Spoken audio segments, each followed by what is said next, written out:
Dua orang begal nekat masuk ke rumah orang tua yang anaknya seorang anggota polisi. Keduanya berhasil ditangkap unit Pidum Satreskrim Polrestabes Palembang. Aksi nekat ini terjadi di Jalan DI Panjaitan, Lorong Sinar Ladang 2, Kelurahan 16 Ulu, Kecamatan Seberang Ulu 2, Palembang, Kamis 5 Januari 2023, sekitar pukul 5.00 waktu Indonesia Barat. Kedua tersangka yakni Riki 26 tahun, warga Kecamatan Gandus, dan Rizky 22 tahun warga Jalan Sunan, Kecamatan Kertapati, Palembang. Informasi dihimpun, pelaku masuk ke rumah Nanang 53 tahun yang memiliki anak seorang anggota polisi yang bertugas di Polres Banyuasin. Malah kedua tersangka diduga mengantongi senjata api.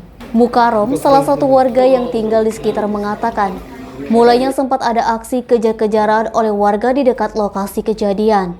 Pertama, ada warga lari-lari ngejar mereka, ternyata masuk ke halaman belakang rumah Nanang yang sepertinya mereka memanjat dinding belakang.